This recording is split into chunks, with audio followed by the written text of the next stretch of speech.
So if you're at home and you're living off tips, you do the math. Is that worth it to you? Losing all your health care, not able to feed your babies, not being able to put a diaper on their bottom in exchange for what? This bill is a deal with the devil.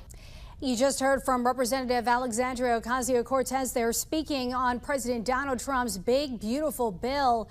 Joining us to discuss, former Trump economic advisor Steve Moore. Great to see you again. First, Steve, your reaction to AOC's comments.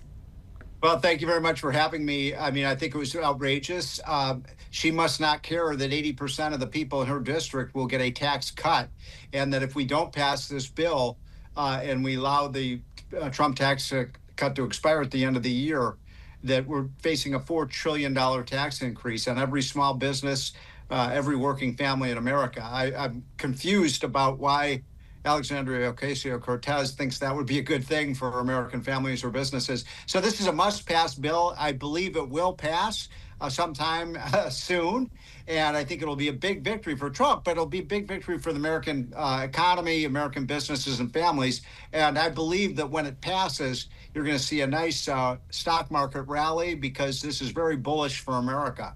And you know that there has been back and forth about the deficit and numbers in particular. I'll get to that in a moment. But you mentioned the American economy, American families. So aside from the hallmarks like no taxes on tips and overtime, of course, a big part of Trump's campaign, how will the bill impact mainstream America? And I got to tell you, the child tax credit really comes to mind.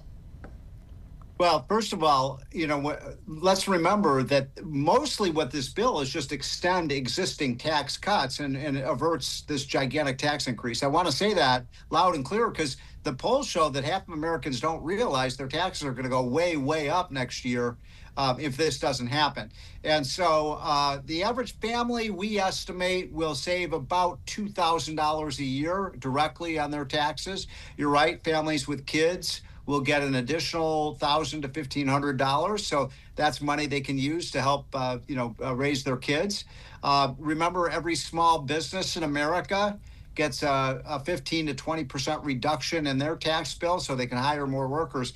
Again, I'm kind of confused about why Alexandria Ocasio-Cortez, does she think everybody in America is on Medicaid and is getting government benefits, and that without those government benefits, they can't eat or get health care? I mean, that's ridiculous. This is a bill that reduces fraud in those programs, which we know from the government's own auditors, the fraud rates are spectacularly high.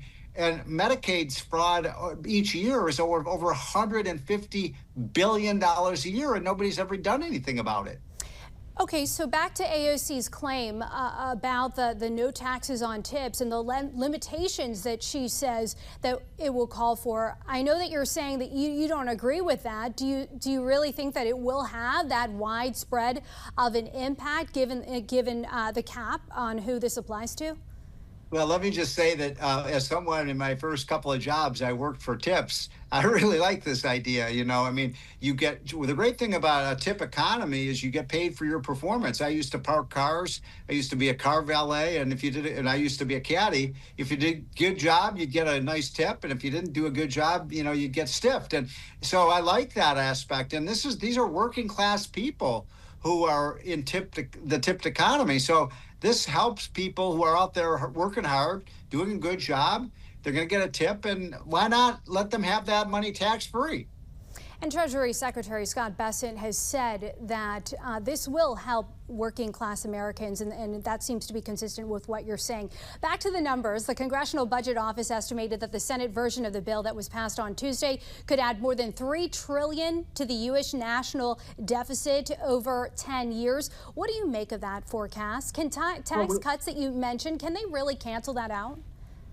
Yeah, the tax cuts will grow the economy. The best way to bring the deficit down is to have more people working, a more boisterous, healthy economy with more small businesses and our companies beating the competition internationally. So we know from the last, when this remember, this passed originally in 2017, so we've had a number of years' experience with this bill, and it really did help the economy. By the way, that same Congressional Budget Office that you just quoted, they were $1.5 trillion wrong on the first bill. So why would we believe them this time?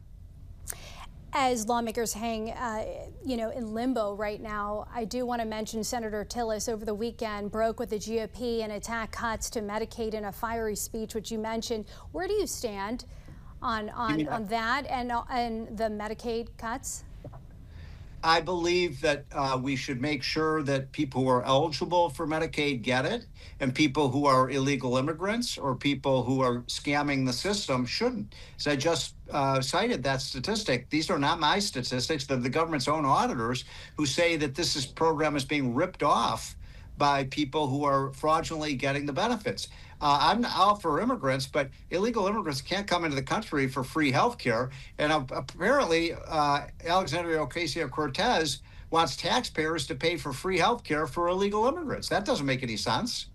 We'll see if lawmakers can push this to the finish line July 4th. It is crunch time. Former Trump economic advisor Steve Moore, thank you for joining us tonight on the National News Desk. Thank you so much.